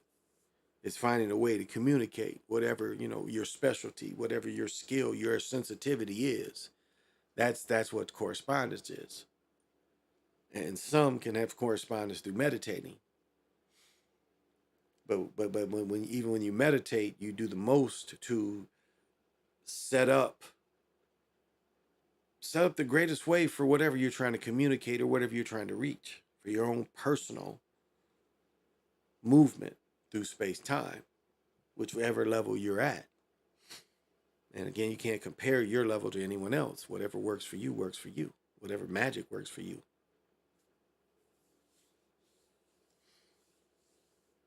I mean, it's funny, like alchemy, all of us are alchemists. If you cook food, you're an alchemist. Because you actually are taking a recipe and making, you're taking raw things and making it into something solid. That is alchemy. And that is technically, some people look at alchemy as witchcraft. But yet it's just, the same thing with scientific experiments. You're using and changing the temperatures of all these things. This is alchemy at a much higher level, but it's still alchemy. So you can call it whatever you want to call it, but the thing is still being practiced to your own benefit. It's just at a low level. That's what people don't understand. It's like, what level are you practicing? So, and no one can say I come in here and try to say anything harmful.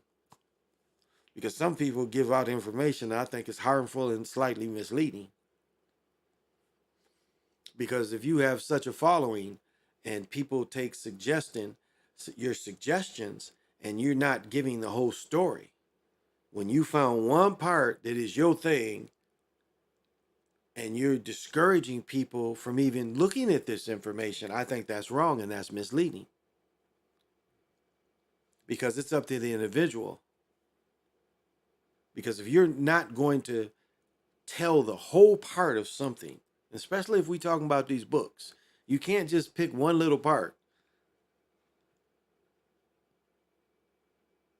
because most things have something that different people can use. As I've said before, if you're just picking out one little part of a subject of a book, I know you ain't read more than that.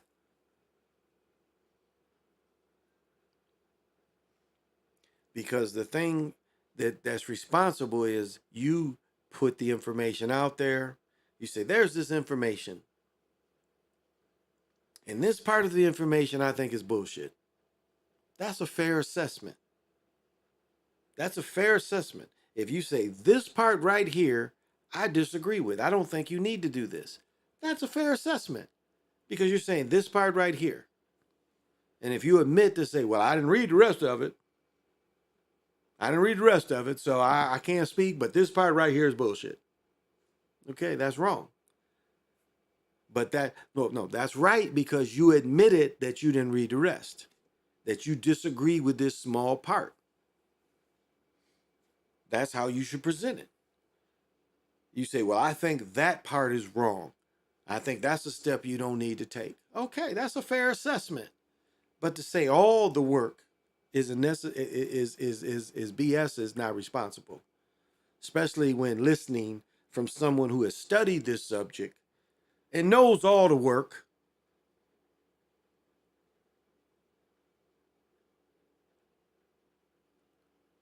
I can give a true assessment of all of it.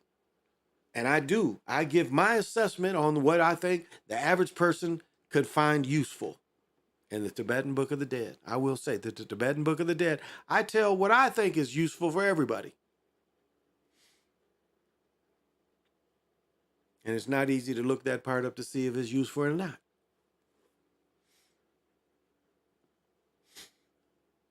And yet I can say the other parts is quite hard. You don't have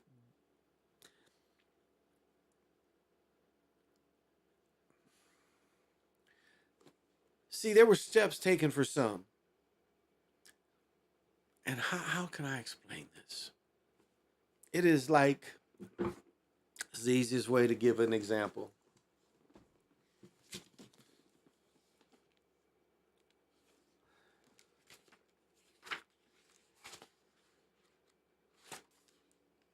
All right. So when you start off with something like this, you see there's a lot of different angles and ways of going about using this energy. You dig? When you look at something like this, there's a lot of ways to use this energy, but do you see how sophisticated it is right here to use it? Right? All right. But if you study it a little more, you can find that it becomes less sophisticated. You can find other ways where it's not as sophisticated to use the energies.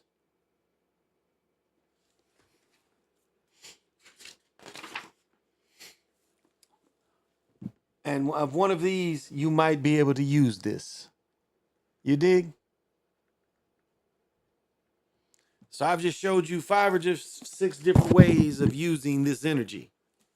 Now, if you can use it or not, if you can get into the most sophisticated one and you can use it, then you're at a pretty high level. But if you can use these other ones, it's the same thing. You see? But it's ways that might be easier for you to manipulate and move through. So do you see I gave you 4 different options? Not saying one is bad and one is not. One is for some and one is not for some. And that is how you have to present the stuff. You have to let everyone out there say if it's a waste of time or not. And to me, that's what I'm an old man, but that's how you, to me, that's how you have to present it. You let the consumer, the people that listen, the people that take part, you have to let them decide if it's a waste of time or not. You just present the information. And then if the majority of people agree with you, okay, man, the word I'm looking for is being responsible. Because what I just showed you, I tried to show you in a responsible way how to use this thing. So I'm not going to say one is BS. I'm going to say these are all something you can use. But everybody can't use the first one. So you can go to the second one. And that's the same thing of the point of the Tibetan Book of the Dead. For some, they can go into the bardos and they can go through these different levels, because the levels is just like what I showed you. It's just these different levels of the way this, the way energy, and you can seek energy and how to use energy, because you can seek it. And that's what it's all about. It's some that can seek this whole path. Sophisticated as it may sound, there are people that can do all that Tibetan Book of the Dead stuff. And we see their bodies. You see these people that are little bags of, you know, their bodies be like this. So they've conquered all that. So you're saying that's BS? These people that, you know, when you look at their bodies now, there are men, I've said this many times before, and you can look it up. I ain't got to look it up for you. You do it this own, you research. There's people live in caves and been in caves for a number of years with no substance other than people go up there a few times a year and leave some water and rice. There's a fairly, I think that one of the latest cases you can find like this is from 17 or 18. A guy had been in a cave for centuries. They went in there and looked at him and they thought the dude was dead. They thought he was a mummy. They thought he was dead. He was just sitting there. They thought he was dead. It's reported this dude had been there like 40, 50 years inside this cave. They thought he was dead. Went in there and the dude was alive. Wasn't dead. And was only living on whatever little rice every now and then where he would get or water. The people that spiritually work with him.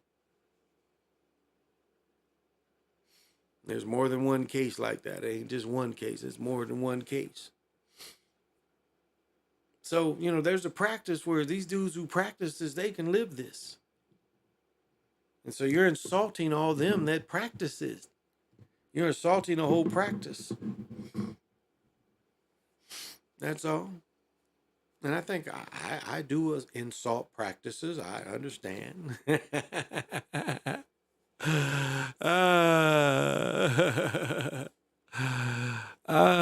Those is what Tantra. So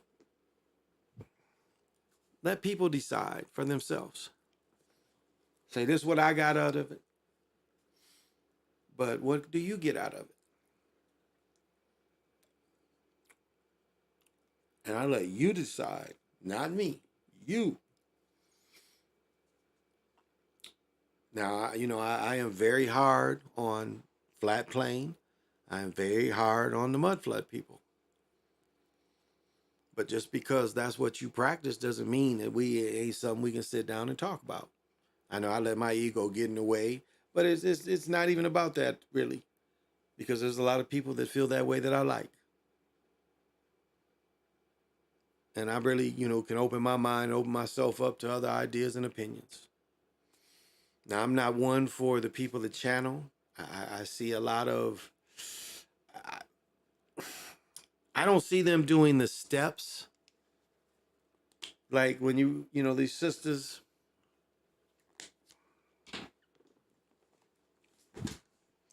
because like channeling and being possessed is very much the same thing. All right.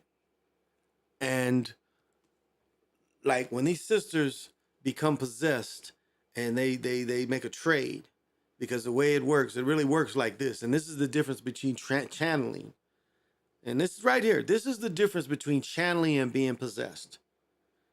Now, when they take all the steps to go into the czar, where the soul or the spirit comes from that you're trying to have correspondence with, there are steps to bring that thing in, but it's a trade. It is a trade. The human or these women will go into the czar while they are being possessed by that spirit. When you channel, there's no trade like that other than what you're bringing in. You can't use where they came from.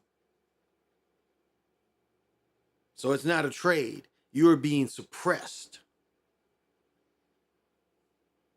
See, when you go into the czar, it's almost a high five.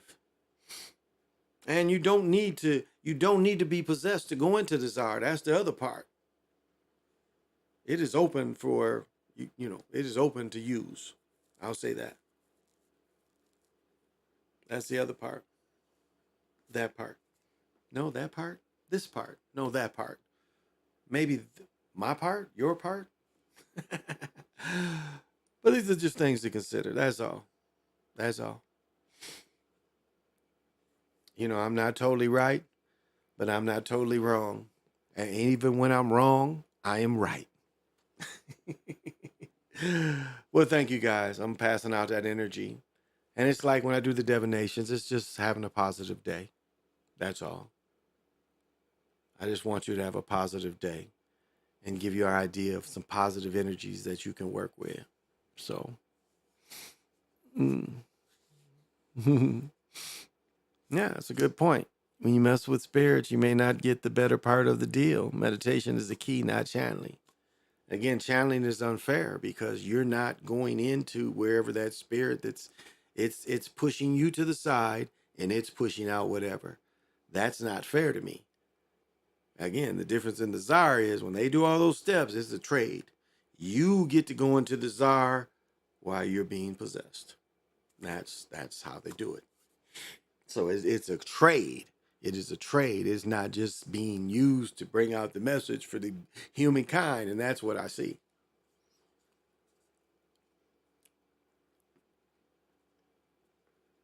But as I say, it's a little bit of truth in a lot of this thing. What they say, in every lie there's a little bit of truth, in every truth there's a little bit of deception. So, but just remember that part. Liberating your soul. You bring your soul. But see, that's just the part to remember, and that's the part I don't think they tell you. And I think that's perfectly. It's like knowing God's name. God, you want to come and speak through me? Well, hey, you got to let me hang out where you come from. Doesn't matter what Tibetan Book of the Dead. I am on Amazon. Yeah, hold on. Let me grab it. I'll show you the perfect one to get. It's one of the older translations. But give me a second. Oh, I need to stand up anyway.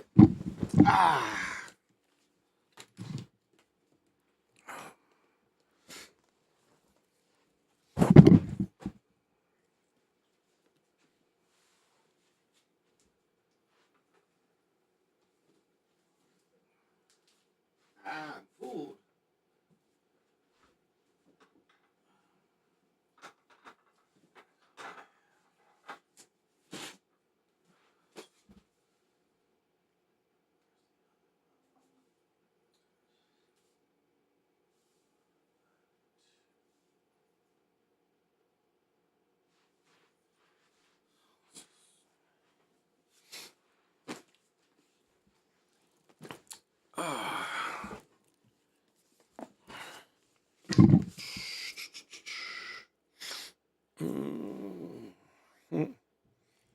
There we go.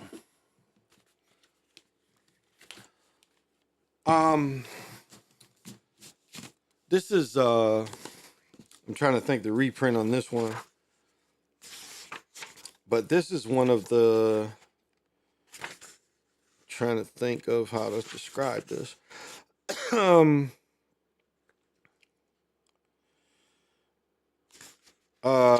This is, let me get the publishing of this one.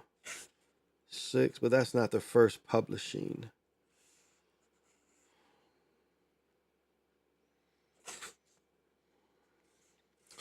It's some older dates in this book, but I'm not seeing them. This one says it's tied up in 06, but this one is forwarded by the Dalai Lama himself. And this one is the Tibetan Book of the Dead, the first complete translation. Now I have another one. I have another one that's a shorter version, way shorter. Not an easy read. But this is by, with translated by Gormi Doja and edited by Graham Coleman with Tibetan Jangpa. But this is a earlier, and see, like, okay, it's so much, like when it shows you stuff like this, I mean, how do you say this is BS and you don't break down what you're seeing here? You know, this is like one of the best examples of how, especially in the astro zones, or even in the Tsar. I mean, where you see things, and this shows, this shows a twin.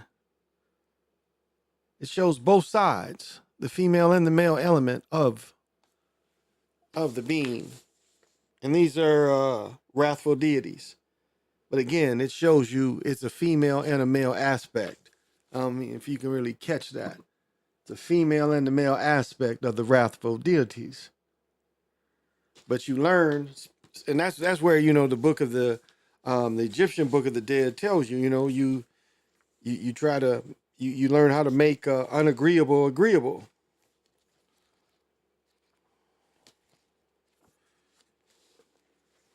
But I'm trying to think. I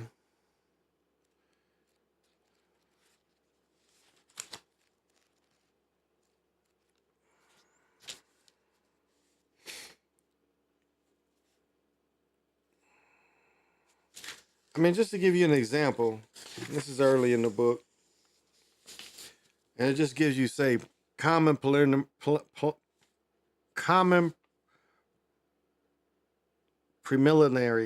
practices.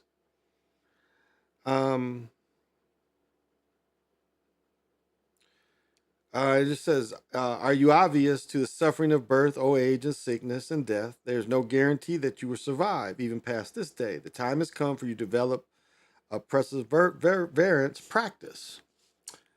For this singular opportunity, you could attain the everlasting bliss, nirvana. So now is not the time to sit idly, but starting with the reflection of death, you should bring your practice to completion. The moment of life was not expendable, and the possible circumstances of death are beyond imagination. If you do not achieve the unabated confidence, security now, what is the point of being alive, O creature? All phenomena are selfless, empty, and free from conceptual elaboration. In this dynamic, they resemble illusion, mirage, dream, or reflected image. A celestial city, an echo, a reflection of the moon in the water. A bubble, an optical illusion, or unimaginable emanation. You can know all these things of psychoexistence and nirvana in accord with 10 smiles of illusionary phenomena. So, I mean, this is not an easy read, but there's a little gold in everything. That's my point. And break down the whole book. It's like these pictures. Again, you see the twins. The main deity, again, is a twin reflection of itself. And these are called the peaceful deities. Now, and where this is like, if you call yourself a shaman, you're going to call on peaceful deities, you hope. But again, as you go into yourself and you go into different vibrations, you will come across wrathful deities, unagreeable deities. And the thing is to make them agreeable. That's the thing. Because a lot of times by not showing fear is the first step of making them more agreeable. And that's where the correspondence comes in. You've already done all the things that they would ask upon you for approaching them. Incense, crystals, oils. This gets attention. This is why you set it up, like that. That's why the sisters, you know, when the sisters bring it in Sudan or Ethiopia, excuse me, and everything that the agreement that this entity wants, they have waiting for the entity. And so, again, if you're trying to, whatever you're trying to get in touch with, there's steps in doing it is the point. And once you find success in doing it a certain way, you just make that practice better and better. And I know that sounds pretty simplistic, but that's kind of how it works. That's why it's good to meditate every day. I'm guilty sometimes of not doing it every day myself. But every day you should spend a little time on your own mind. You know, do something to make your mind sharp. That's why reading is one of the easiest practices to make your mind sharp. Your memory and everything is to read. And most of us don't take the time to do it. Well, they say reading is fundamental, and it really is. It's one thing that will definitely keep your mind sharp the older you get.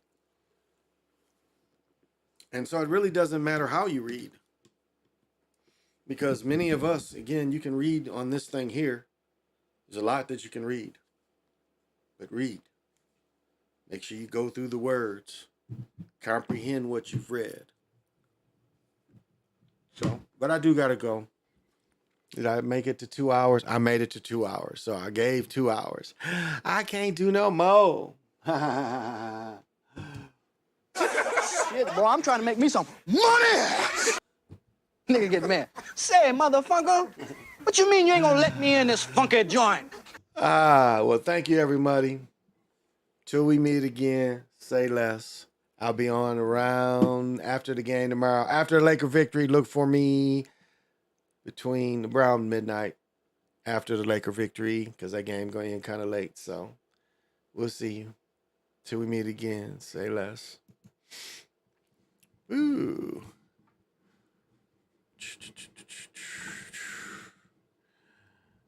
Because I can just show me if I'm going to show that. Oh.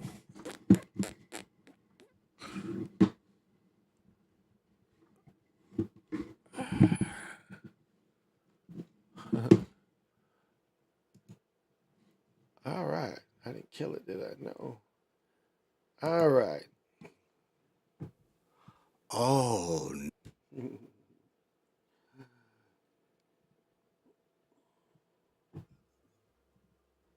What are we doing? What are we doing? What are we doing? Got to have vision. What are we doing? Got to have vision. Got to have vision. What are we doing? Got to have vision. I'm sorry, Nick. Got to have vision.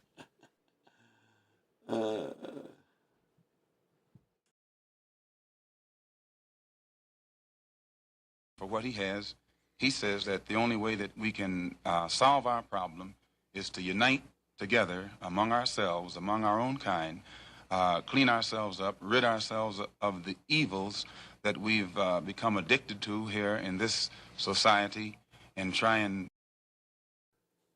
Me and Bubba trying to rescue some kittens.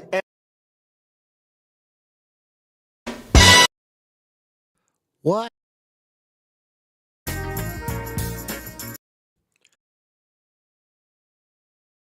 My eye.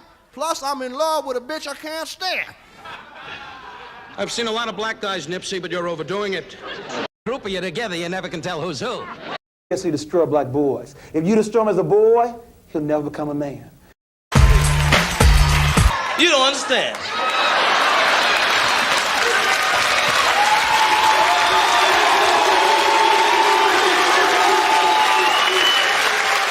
I ain't scared of you motherfuckers. It's cool enough just being cool, like I am, chilling. You're a philosopher? Yes. You're a philosopher? Yes. You're a philosopher? Yes. You're a philosopher? Yes. You're a philosopher? Yes. You're a philosopher? Yes. I think very deeply. I think very deeply. I think very deeply. You're my neighborhood. You're my neighborhood. You're my neighborhood. You're my damn white.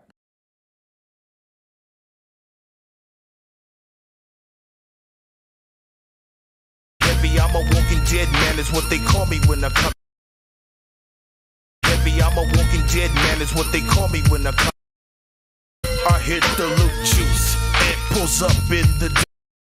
I hit the loot juice, it pulls up in the. Baby, I'm a walking dead man, is what they call me when I come. Pulls up in the. On my chest, so I'm